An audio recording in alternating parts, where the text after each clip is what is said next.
This is Gabriel Gonzalez for Cageside Press here with one of the PFL's leading faces, one of the top analysts in our sport, Kenny Florian.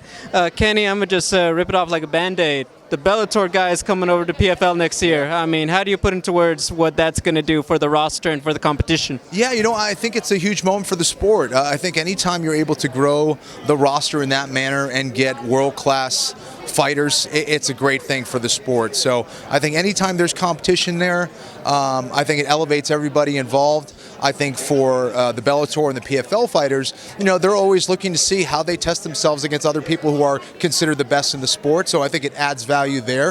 I think it's going to allow for the PFL to put on a lot of the fights that people have been wanting to see for a long time. So.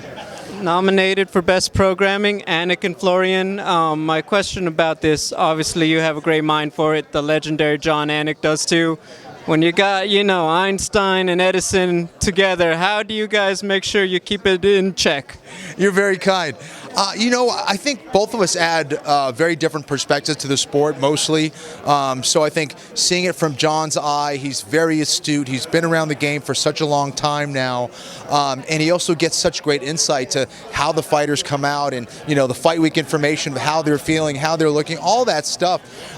And we do our best to, and me with my experience, I think we both just do our best to try to explain the sport in the best way possible, have a fun time doing it. We have awesome guests, and it's a true honor for myself, and I know for John, to get nominated as Best MMA Programming. We started this little thing about 8 years ago just because we enjoyed talking about the sport and wanted to go a little bit longer than we had the ability to do on television, and it was more of like therapeutic in the beginning, and now to see it's blown up to this point, we're just so grateful to all the fans who've been watching all these years. Congratulations on the nomination, well deserved, and have a great 24 as well.